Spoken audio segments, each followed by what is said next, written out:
This is Dietitians Who Lift, a podcast hosted by Summer Kessel, also known online to many as Summer the Dietitian. Please be sure to subscribe for future episodes where Summer will interview other dietitians who lift about their careers, lifestyles, fitness, and professional projects. Welcome back to Dietitians Who Lift. Today with me, we have guest dietitian Sol Figueroa. Thank you so much for being here. I have enjoyed following you on Instagram. Your posts are fantastic and so informative, and I'm so glad that you're here. So welcome, say hey, and tell us who you are. Yeah, thank you so much for having me. It was when the opportunity was presented, when you started the group and everything, I was just like, that's the group I want to be in. Because sometimes we don't see as many dietitians that actually lift. We're all kind of separated. So bringing everybody together, I appreciate you doing that. So thank you. One of my big goals for 2025 was to focus more on community.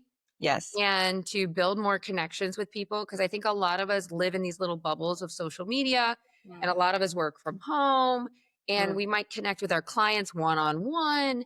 And there's definitely a role, I think, for more collaboration with dietitians and community. And I'm thrilled about the Facebook group. It seems to be growing like every day, and everyone. It is. It really is, and everybody's really excited and very very are participating in it. You know what I mean? Yeah. So it's not necessarily like everybody just signs up and that's it. Like we're actually participating in the group. So anyway, side note, and that thank you for opening that group. I really appreciate cool that. To see that like there are other dietitians out there with your same kind of like approach and perspective and like emphasis and practice. And sometimes we get lost in our little specialties, and to see everybody kind of align on like, yeah, strength training is great and carbs are great and we need to eat and fuel our activity. And it's just really affirming, I think, to be part of that kind Yeah, of 100%. I love it. I really do. I enjoy being in the part of the group and posting and seeing everybody's posts too. Yeah. So anyways, my name is Sol Figueroa. I am a dietitian. I actually focus mostly on weight management, fat loss more specifically, again, with including resistance training, weight training, strength training. But then I also work in areas of bariatric, blood sugar management, metabolic health, and things like that. So those are kind of like the area that I've really prioritize and focus on. In the grand scheme of it, my biggest, most important part of what I teach is just better relationship with food. And so, establishing good relationship with food will actually help all the other things below, right? So that's kind of my main focus is relationship, and then, fixing all these other little things that are going on. So yeah. I had a patient once put me on the spot, and I'm going to put you on the spot. Oh gosh. It really threw me off because she said, you say that a lot, relationship with food. What does that mean? Yeah. Right? Yeah. Because I That's think such we a good all have a question. different interpretation. So when you say relationship with food, what do you mean? I love that question. And yeah, it is on the spot. Okay. So my view on what relationship with food is not having a all or nothing mindset, not having a over restrictive mindset, being able to be around certain foods and not feel that intense, like, that feeling of I have to have that or I can't stop thinking of it. When we develop a better relationship with food, we're able to there's a sense of freedom to that. Like you can see a cookie on there and you can decide and make a choice whether you want it or not. It's not necessarily this driving factor that comes of all I can think about is the cookie or, I'm craving the cookie. It's just, you know what? I would like to enjoy that cookie. And it's a little more of an empowering perspective to it. So when I say better relationship with food is including all foods, knowing the place and role of each of those foods and how it nourishes your body and how to live in an environment that has all these different types of foods and how to just be able to navigate that in a way that doesn't become restrictive, obsessive, binging, things like that. Yeah, I talk about this a lot too with my clients. I think most of the people I work with are on the GLP-1 medications, right?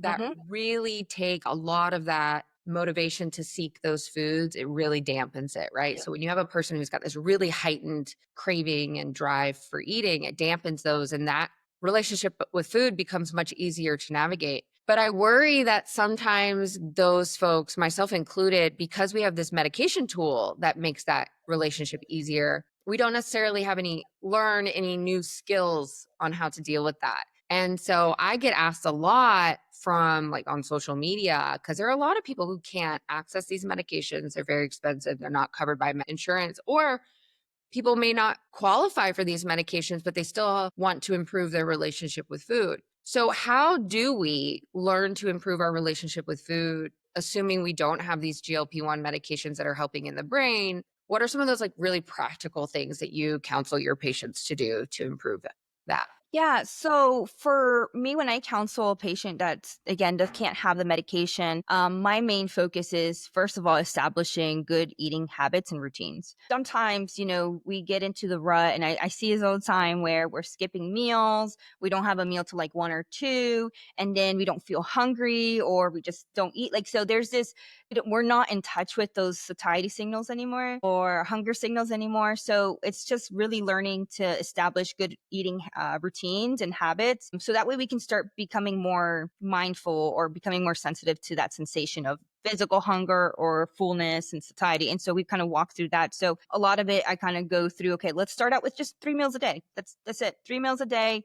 Let me know, how do you feel after you ate that meal? Are you feeling hungry, an hour later? Then that means let's add a little bit more to that. And then another part of that is no, like, unless medically, that they have to, but really not excluding anything. I don't normally start out with, you have to stay away from this. I never tell people, and everybody always thinks, oh, do I have to stop sugar? Do I have to stop cookies? I was like, no, I'm not concerned with those things, because usually that's not the driving force. It's the fact that the driving force is that you haven't established a good eating routine, or you're not getting enough of these other foods throughout the day, which increases your hunger and appetite later. So that's kind of the driving, what I start out with first. Let's just establish a good routine. Once you've established a good routine, let's pay attention to how our body is feeling in between those meals. If we need to increase the meals, we'll start making adjustments and adding to those meals, depending on their physical activity. If they're athletes, if whatever, we'll start at, making adjustments from there.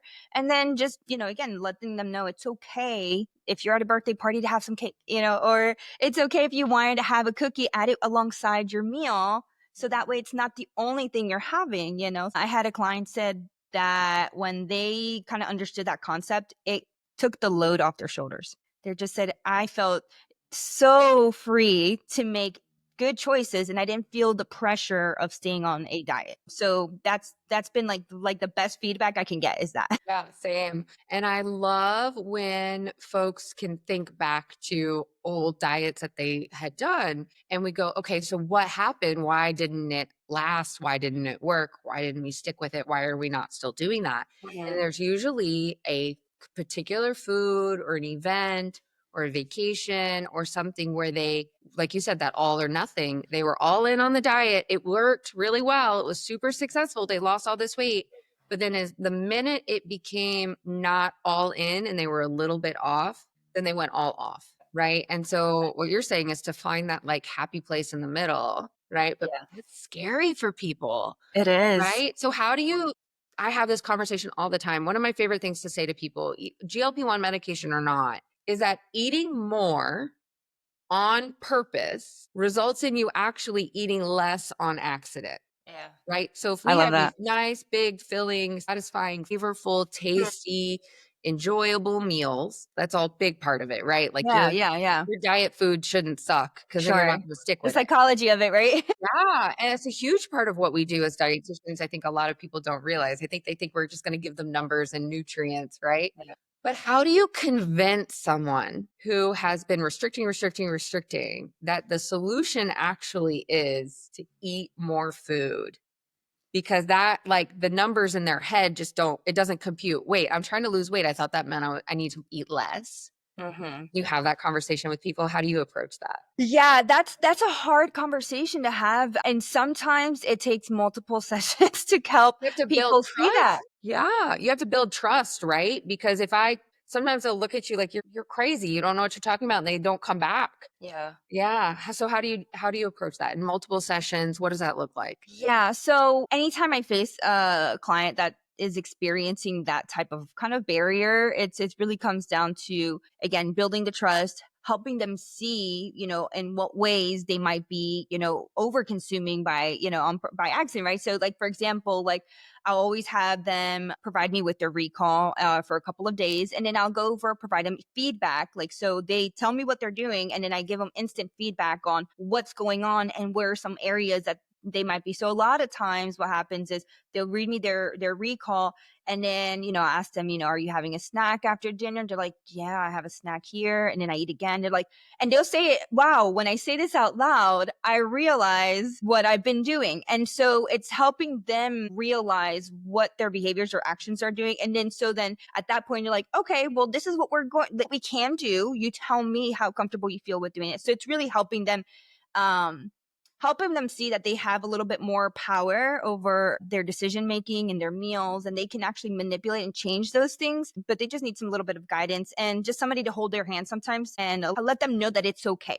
It's okay to have a little bit more food here. Years and years and years. I mean, yeah, we are byproducts of the 80s, 90s, and 2000s of diet culture, where it's very much very small portions, very low calories, remove as much as you can. So, and ultimately it's going to take a long time for us to rewire that into our brain. And so one of the biggest challenges is that exactly, is just really helping them understand that the size of the meal doesn't necessarily mean the calorie, nutrient dense, calorie dense foods. It's not going to, it's doesn't make a difference. Like if it's a very small meal, it can still be very calorie dense, versus it's a very big size meal and your eyes see it and you're like, wow, that looks really good. It looks like a lot. Most people will probably say that. And then they eat it. They're like, oh, wow, I got full off of that meal. And so they start noticing and paying attention to how the sizes don't really make a big difference. It's really the quality. That I talked with people a lot about how to make meals more satisfying, Mm-hmm. right? And people are quick to say, "Oh yeah, more protein, more fiber, more vegetables, more volume, those sort of things." But I also like to talk about flavor, favorites, Yes. comfort, color, Yes. presentation is a big one. Like meals to me are more satisfying if Yeah. they're nicely plated and colorful and look nice. One of my favorite strategies too is to help people realize how their environment of their meal impacts their perception of satiety. So, are you throwing lunch in your mouth while you're working and not paying attention to what you're eating? Or could we take a 10-minute break to walk away from the computer, sit down at a table, and look at our food while we're eating it? Because Mm-hmm. that visual feedback of like, oh, how many times have you talked to people that are like, oh, I did eat, while I was Yeah. working, or I guess dinner was kind of just a whole bunch of things that I threw together while I was, managing my household for the evening and the kids were crazy and I never sat down to eat. I was just eating in the kitchen while I was feeding everyone else and, or I was scrolling TikTok Yeah. and all of a sudden my food was gone and I didn't even remember really enjoying it. And Mm-hmm. so I talk a lot with people. People want us to talk about fiber and protein and calories and what foods are Yeah. good and what foods are bad. But I talk a lot with people about habits and behaviors and Yeah. environments and even like stressors, right? Like, who are you eating with? Like, Yeah. spouse driving you to go out to eat all the time and you don't really want to. Like, we need to address that conversation and Yeah. those factors. So, if you had to say, like, for most of your clients, like an opportunity for improvement that you see over and over and over again, what is that? Like, what's one of those themes or a few of those themes that you really see most people could probably improve? What? Yeah, I would honestly say just building a routine. I think the routine is the biggest thing that people just don't have anymore. And how do we You do know, that? What do you mean by routine? so, I think again, we're on autopilot. We're just working, doing things on the road, and so we become autopilot, and so we don't have a routine for our meals, right? So we skip breakfast. We might have a salad with chicken for lunch if that's available. If not, we'll skip that or eat a protein bar. There's just no consistency, and just like anything else, when there's no consistency, there's no way to measure or to have, again, your appetite is all over the place. There's no routine. I think that's one of the biggest things that I always try to help my clients first establish is, let's establish a good routine. Number one, it reduces a lot of the stress of trying to think about what to eat, because I think that's another one, especially moms. I'm a mom of two, and I work, and I train a lot of moms. I do jujitsu with a lot of moms, and so we're always like on the go doing things. And one of the biggest things is just I don't know what to cook. I'm always thinking about what to make. And that's something that everybody tells me, like, my clients say, I just think about food all the day. Every day. And I'm like, well, why are you thinking about food? Like, what? She's like, well, or I asked them, if you have a meal plan, do you have, no, I don't. Well, you're thinking about food because you have to eat later. You have to prepare a meal. So you're trying to think ahead, what we got going on, or maybe you skipped meals. So one of the things I do is just, let's establish a routine. Let's try to stay consistent to that routine. And then let's see what happens, see how you feel. And most of the time, I bet better energy. I don't feel as stressed out. I ate the meals that I actually planned on eating, So I think that's one of the biggest things that I always focus on my clients. And kind of something that you mentioned this last right now was, I had a client recently that her husband liked to go out to eat, and that was his like definition for fun, right? It's going out, trying new restaurants, things like that. And she was just like, I just don't want to do that anymore. I don't want to go out to eat. That's not fun for me. And she's been struggling with weight for a very, very long time. And so we discussed on how are some ways to make that experience, so that way her and her husband, number one, can build that connection again, but find something that they can both do. And she would rather go out on a bike ride or go for a walk. And so how do we incorporate both of that so you guys can enjoy time together, enjoy a good meal together because it's something that he enjoys doing, and then also become active at the same time, so that way you feel better? Is establishing a routine, establishing those that healthy balance between both. So And I think navigating like your life schedule, and there's a meme, right, that goes around that like, I wish somebody could tell me what to eat.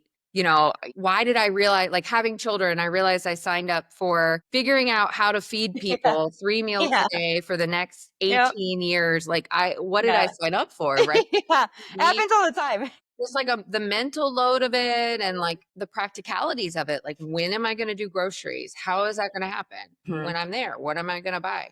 If we've got budgetary concerns right now, a lot of people are very nervous about like Yeah, the economy and the cost of foods and sure. how do we find savings there. And Have so, you seen what carton eggs cost? my God, Well, I, where it's like $5 at Aldi's, and that's, not that's a lot for Aldi's. I remember when my daughter, she's 11, but I remember when she was a baby, I discovered Aldi, right? Like 10 Yeah. years ago, and I thought it was the best place ever, and a carton of eggs was like 79 Oh my cents. gosh, I know. I Those gosh, are really good times. I feel so old. But we've got to figure out, like, we've got all of these competing priorities too, right? We want food that tastes good. We want food that's nutritious. We want food that's affordable. We want food that our kids are going to eat. And that's where a dietitian, I think, really becomes like your best friend. Like, you don't Mhm. have to do this on your own.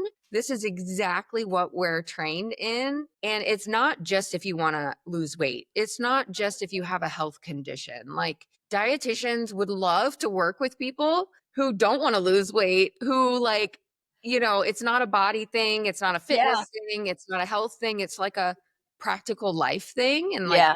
talk about how do we get a Yeah. meal plan put together. That's the funnest part. It's so fun. And people ask all the time, like, give me a meal plan. I'm like, well, what do you like? What do you not like? What's your kid allergic to? What portions does your husband need? What portions does your teenager need? Like, we can help you do all of that math Sure. and planning and that sort of thing. But it's not something we just have to give people. It's like Yeah, it really takes a lot of collaborative. time. It's a Yeah. collaborative experience. I love when I have a client who will meet with me on repeat, and we have that relationship and we've worked through a lot of things and we've done all the education. And then we can spend a whole session like, let's make a meal plan together. It's Mhm. fun to talk about food, Yeah. and Yeah. the practicality of it all. Yeah. So you're a mom, you've got kids, you're strength training, you're working out, you're trying to eat nutritiously while preserving a happy, healthy relationship Yeah. with food. How do you navigate all that? Like, what's your routine and strategy with all of these things? Yeah, I would say when I worked at the hospital, that was a little more complicated, and I had to again create that plan because if I didn't have a plan, it just wasn't going to work out. So before it was like waking up at 5 in the morning, doing my strength training in the morning, working, picking up my kids from school, taking them to their activities, and then making dinner. And that's something for me like. I like cooking. I know a lot of people don't, but I really do enjoy cooking. And even more so because I know that I'm get to nourish and really help my family out, and they're eating good food.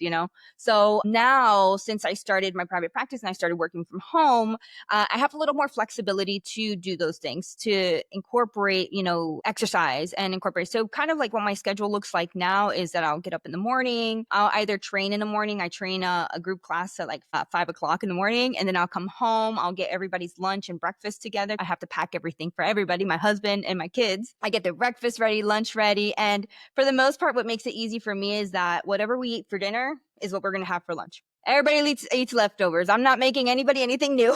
So you eat leftovers, and then I'll either start training or I'll get on calls. I'll make sure I go for my walk because my dog needs some walking too. She needs her exercise.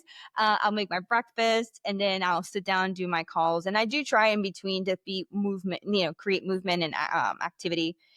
Depending, I always schedule out exercise or workout session for myself because, again, I want to make sure that I'm still prioritizing my health and fitness. And then by 2 o'clock, I'm usually done making dinner and then getting ready to go to jujitsu because my daughter, she competes in jujitsu, and then I also do jujitsu. So we get there like at 4:30 and we leave at 8. So we're there for quite a bit, and then we get home, eat dinner, and get ready for bed. So it's a long days, but I love it because I get to do things that I enjoy. It gives me pleasure to do all these things, and I don't feel necessarily rushed. And when I do, I take a step back and say, you know what, we're not going to do competition class today. I think we need to take it easy today, and just learning how to adapt to those changes and those rhythms of life, because there are going to be moments, and I tell all my clients this too. It's like, when you've been trying to diet and go all in for so long, the most important thing is to learn how to be flexible, because there are going to be moments where a vacation comes up, or, life happens and you might not be able to exercise or plan the way you wanted to. But be flexible, stick to the principles, and just keep going. When you're ready, we can get back in there. So if you're flexible and you're able to adapt to it, it makes it really easy. So it's just having that flexibility too. That flexible mindset, I guess. Yeah, I loved how you said, like, sometimes you do have to just take a step back and rest. Hmm. Sometimes you do have to say, you know what, I know that this was the plan for dinner, but I don't have that in me to Yeah. make this. It's a little more complicated than I really have the energy for right now or something. Hmm. I always have backup foods in the house, right? Yes. Like we can Yes. always throw something together from the freezer or whatever, even if like Yeah. the Yeah. plan doesn't work out. And then also knowing, like, just because we're trying to eat more at home or trying to cook more often doesn't mean we can't figure out how to order something from out or go out to eat. Or Hmm.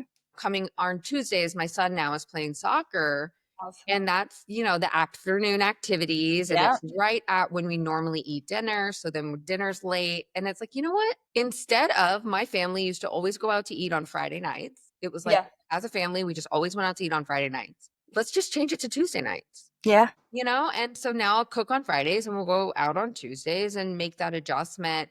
And then it didn't feel like it solved those problems, without really changing what I'm eating in the week Hmm. or being a problem. And also, like, I was like, well, I could do crock pot meals. I could pack lunch boxes. I could do all this. Why? Like, Yeah. don't need to, like, Yeah. Yeah. go to a chain restaurant and order a fish and a broccoli, and my kids can get whatever they want, and everybody's happy. Yeah. It's all good.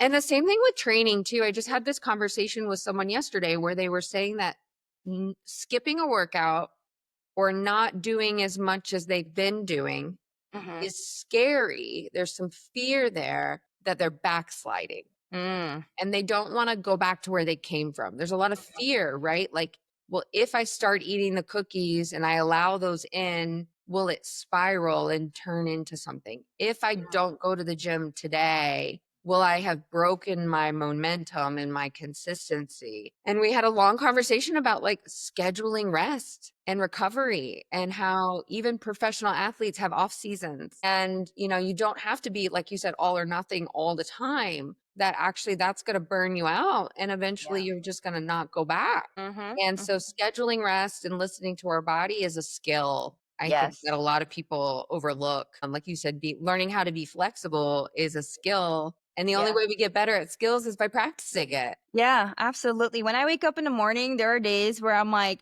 yeah, that's not happening. Like last week, I was like, there's no way I'm doing a workout today at the gym. I'm not doing jujitsu today. I'm just gonna let my body rest because, again, you do have to, you have to understand that your body needs the rest. And if you're always, like you said, go, go, go, you're gonna burn out, you're gonna get more injury, and then you're more likely to have moments of binging or where you don't work out at all, completely skip it. And then it's hard to get back in. I mean, I had someone yesterday at the gym was like, oh, I'm going on vacation. But since I got back from vacation, I haven't been able to, like you said, the momentum to get back in. I said, it happens, right? The once that it could be a week of vacation, but once that kind of in their mind has been broken, that routine, it's like, well, now I can't get back in, but I might just take it one day at a time. You're here today, which is good, right? It's okay if you miss tomorrow, let's try another day, right? Or maybe just plan for 2 days for this week as you start getting back into that routine. A couple years when I first started working from home,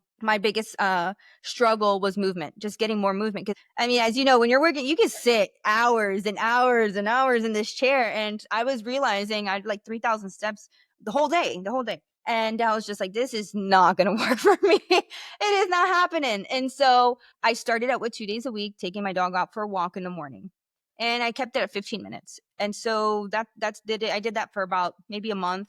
And I said, you know what, I can go a little longer. So I'm gonna go a little longer. Did it for 30 minutes. And then I was like, you know what? I'm gonna go this day. That day opened up for me. I'm gonna go on a Wednesday, whatever. So now I'm doing 3 days more consistently. And now I'm able to incorporate it like almost every day. I go for a 30-minute walk or a 20-minute walk. And I'm like, it started so gradually. And I think that's where people sometimes want to go from 0 to 100. And so it's just like, no, just, start out with 1 or 2 days back into the gym. You're going to be fine. Your body's going to be fine. It's going to be actually happy that you gave it time to recover. Give yourself some grace. That's another thing I always tell people. Give yourself some grace. It's fine. One of my rules that I share with, I'm like, feel free to steal my rule. My kind of approach is that I am allowed, I'm a grown up, I'm allowed to make decisions for myself, and I'm allowed to skip the gym whenever I want. I am. That's okay. I, however, try so very hard. My rule is no more than 2 unplanned days off in a row. Oh, I like that. Yeah. Right? So if a kid's sick or there's a travel for work or whatever, and I miss a normal day that I always go, no big deal. If I miss a second day, no big deal. But I have to figure out how to do something on that third day. That's my Yeah. rule. So maybe it's call my mom and be like, hey, I haven't been to the gym in a couple days. Can you come over with the kids so I can get this in? Yeah. Or, canceling a meeting that doesn't really need to happen and like postpone, Yeah. like prioritizing getting that third day back going because 2 days off, no big deal. But I know for me that 3 days off turns into 4, 5, 7. Right. And so that's just my rule. And it very rarely gets to that. But it's like, okay, I'm on vacation. I don't need to work out every day like I always do. But like, I also don't want to not be active. Yeah. Right. Can we schedule a bike ride as a family? Can we do something, more active than just hanging out by the pool? And that's worked for me to keep me consistent Yeah. and also gives me that ability to like, because I know that I will go back on day 3, I'm not as hard on myself if I miss, if I choose to sleep in, that's fine. No guilt, no harm, no foul. Yeah. I'm Yeah. back in it, no problem. I I love think that. we aligned so much. And it's funny how people think that the GLP-1 space that I'm in, where most of the people I'm talking with are on GLP-1 medications. We're having the exact same conversations that you're having with your patients, your clients who are not on GLP-1 medication. Yeah. And everyone always thinks that like I have some like that you have to work with a dietitian, who has the special secret knowledge about the Yeah. medications. A little bit, like there's a little bit of knowledge there about like maybe managing side effects, but like most of the nutrition for GLP-1s is the same solid, good nutrition and lifestyle for general healthy eating and weight loss and health. 100%. It's and they want her to be like a magic solution or magic diet, and there's just not Yeah. one. It's very, No. I think that there are a lot of dietitians out there. Part of my like mission is to like help other dietitians feel comfortable working with people on GLP-1 medications because they have the same kid has soccer practice issue that they need help navigating, Yeah. or they're skipping breakfast and they need help figuring that out. It's all very similar. So Yeah, it's all the same struggles. I worked with the company with GLP-1s for about 2 years, and I loved it. I really did. But it is essentially the same thing. You're dealing with the same things. You're dealing with regular people that have real lives and have children and have work. And our goal as dietitians is just to help them navigate it, become more aware of certain things, and then just help them, include more things that they actually do enjoy, because nobody likes to be on a crappy diet.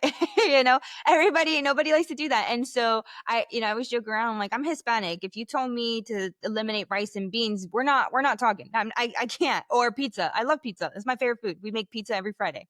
So it's one of those things. But how can I navigate my nutrition throughout the day or during the week that will make it more conducive to be able to enjoy those foods and not feel so, feel like, oh my, I've ruined my whole diet, right? And so it's just, again, teaching the clients how to, order food on the menu, how to, balance out their meals earlier in the day. If they're going to have pizza with a family, maybe they can just do mostly protein and veggies earlier on in the day and load up on that so they can enjoy it guilt free and not feel bad. Or how do they add more vegetables and protein to a meal to make it more satisfying? And like you said, flavor, herbs, color, the appearance. Like, you want to make it look good. And there's some things where some people will say, if it looks good, you're going to want to eat more. There's a little bit of that too in some ways. But when we're looking at long term sustainability, realistic type meal changes and behaviors, we want our food to look good. We want it to be something that we actually enjoy doing, so that way we're more likely to do it again later on, and then continue doing that. And we can always adjust from there. So, yeah. I want people's home food to compete with the drive to go out and get something else, right? Like, yeah. if what you have planned for dinner is just sad and unappealing, Yeah. you're gonna order takeout. You're gonna say, well, F it and go through fast food, right? Oh, You totally. gotta like have Yeah. a meal that you're looking forward to. And that's Mhm. gonna make it more, like you said, sustainable long term. Yeah. And same thing with strength training and fitness and working out. Like, my whole thing with strength training is like, it doesn't have to suck. It doesn't have to be boring. It doesn't have to hurt. It doesn't have to make you sore and miserable. It doesn't have to be in a bodybuilding gym. It can be Yeah. group fitness. It could be at home. It can be whatever you need it to be. Yeah. There's no perfect way to strength train. What matters most is doing it, and then Yeah. doing it consistently, and then just making it more challenging as you get better at it. Mhm. And I do most of my strength training in group fitness classes, Yeah. and I just push myself to pick up the heavier weights, but like I like the music and I like the coach telling me what Mhm. to do. And, I have a strength coach for my Yeah. own, like I have a personal trainer. I know what I need to do to train, Sure, sure.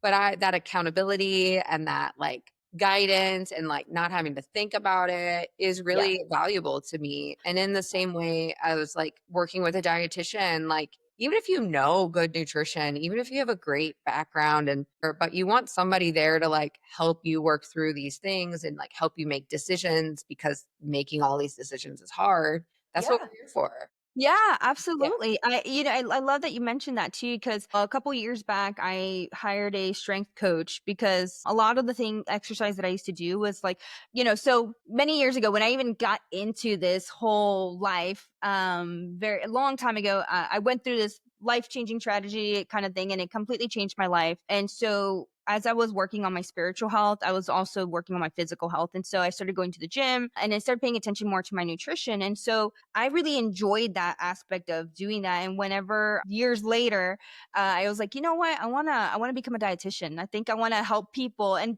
I had no idea what it included. I mean, I looked this up. I was like thinking, oh, I'm going to give people meal plans, going to tell them what to eat. It's going to be easy. No worries.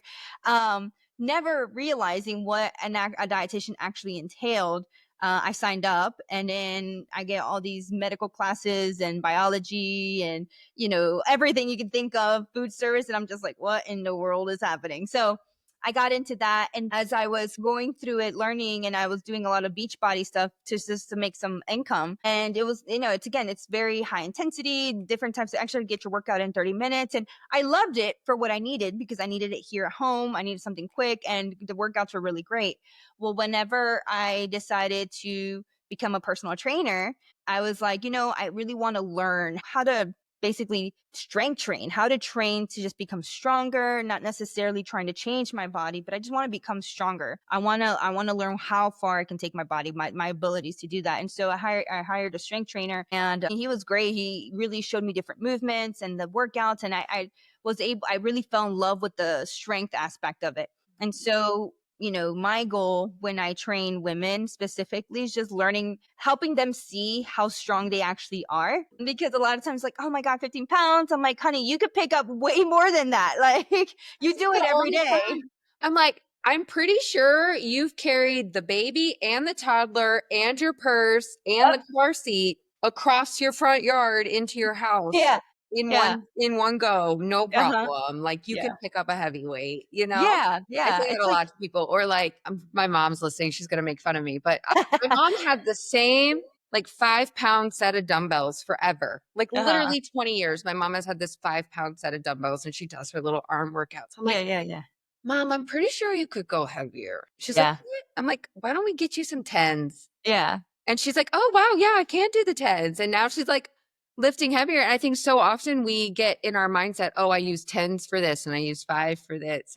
And like really unlocking that like overload, that progression with strength training Mhm. is where we see the most benefit and growth and strength is like, so if you've been going to group fitness and everybody in the class gets the tens, but you've been going for a few years, like it's your turn to get the 12s or the Yeah. 15s or the 20s because a lot of women are way stronger than they give Oh themselves. yeah, absolutely. Absolutely. I mean, I'm the type, like, I'm gonna try to bring all the groceries in one sitting. I don't want to have to come back. So I will haul everything I can, and so and I love it. That's why I love deadlifts because of that. I just had this conversation with a client this morning. I was saying, if we're not training to have the biggest bicep curl, we're training when we're 80 to be able to pick up the groceries from the trunk and carry them inside. Like, Mhm. the aesthetic goals and the strength goals and just the routine of it and like the daily like benefit that we get is great. But I also love to ask people like, what kind of old person do you want to be? Like, where do you see yourself in 30 years? Hopefully still coming to the gym, hopefully still like living this full, happy, healthy life. And strength training is a big part of that for a lot of people. Yeah, I have a neighbor, and she's been having some health battles, and so I had my grandmother come, and my grandmother was pressure washing my pool cage, and my grandfather, and she's like 74. Okay, my grandma's 74, and they're about the same age, and I was talking to her. She's like, "Can I? Do you mind if I ask you a question?" I'm like, "Sure." She's like, "How old is your grandmother?" And I was like, "She's 74," and she's like, "She's very spunky." And I'm like, yeah, she just doesn't stop moving. She doesn't stop moving. She gardens. She's constantly building new things in her house, but even though she don't need it, I help them out too, because then they come over to my house on things that I can't do, and they kind of help. They love helping me, and I love helping them. And they do these type of things, and they're just active. They just Yeah. move all the time. And so when I think about what kind of old person I want to be, like, I want to be that old person that can move, that can, clean their house and can garden, get on the ground and pick up things, can, I want, that's the type of old person I want to be. And so I'm already past my mid 30s, but now I think more long term than, that aesthetic right now. I think about in the future, how do I want to be? And then just really, I like to challenge myself. So I'm the type, like, when I get into something, I really want to push and see what my capabilities are, which is, with jujitsu, because my daughter's in that. I was like, I want to do that. It looks a lot of fun. I want to do that. And I want to compete because I want to see my ability to do that. And so I think it's just, our body is just an amazing thing. It has a lot of durability. And I think if you do things that you enjoy, find movement, you're going to be able to grow old very, very well. So, I have one of those Hispanic. My dad is yeah. one of those. He'll come over and he wants to pressure wash my house and paint Yeah. my house and do the yard work and cut the palm trees. Yep. And he wants to replace all my doors and my Yeah. floorboards. And And more ideas. If you did this, maybe, yeah. he's so active, and like he goes fishing, and he, goes on his walks, and he's got his weights. And I'm very proud of my parents for how Yes. active they've been. My mom is like becoming the queen of pickleball. Oh, that's so cool. It's really cool, like as they age, to like see them be so active and independent, because they've been active their whole lives. And coming from working in the hospital, Yes. you see these elderly people that look so much older than they even are, because they haven't been active and they haven't been Hmm. moving. And the downstream long-term effects of like what aging looks like if we're not strong, um, is always in the back of my head. I have Yeah. things I remember from the hospital. Like, Yeah. Same thing. Like that, I don't want that to happen. this For is sure. great. I think you're Yeah, I love amazing. it. You knew that already. How can people who want to work with you find you? How do they get in touch with you? What does that look like? Yeah, so I'm mostly active on Instagram. So you can find me at mind, body, soul _nutrition. I do have a Facebook page too. And I do have a website on there again, mind, body, soul, nutrition and fitness.net. So you can check me out there. But mostly I'm very active on Instagram. So that's like where you'll probably see more updated new things there. So We'll make sure to put the tag in the show notes so people can follow you. And when we post this, we'll do a collab so everyone can find each other. Thank you yeah, so I much love for it. being here. I hope you had a good conversation. I I learned a did. lot. This is I great. love I think this was great for anyone listening, to just reinforce those healthy, consistent habits, the boring basics, the like Hmm. enjoying your food, all amazing messages that I think as dietitians need to be on podcasts talking about, because there's so Yeah. many bros out here talking nonsense about nutrition on the internet. Yeah, every single time I have family members that come up to me and they're like, "Oh, this new thing," I'm just like, and they're like, "What? What do you got to say?" I'm like, "I'm not saying nothing. I'm walking away." I get sent so many things on Instagram like, is this true? Is this true? 9 times out of 10, like, nope, No. scam, selling something. Yeah. Useless. Little bit of truth, but like way over complicated, like so Sure. unnecessary. So I'm trying to platform more dietitians who are reasonable and realistic, and so we can get our voices out there and have I love more it. people enjoy their lives, with food, and not make it such a struggle. So Yeah. thank you for being here. Put lots of details in the show notes. If you guys want to give us a follow, we're our Dietitians Who Lift on Instagram. I'm Summer the Dietitian. And this was our podcast. We hope you subscribe and give us a follow. To learn more about this project or to be a guest, please follow us on Instagram. You can also join our Facebook community by the same name. To work with Summer as a patient, please join Vineyard at www.joinvineyard.com. You can order her book, A Complete Guide to Nutrition and Mindset While on GLP-1 Medications, now wherever you buy your books.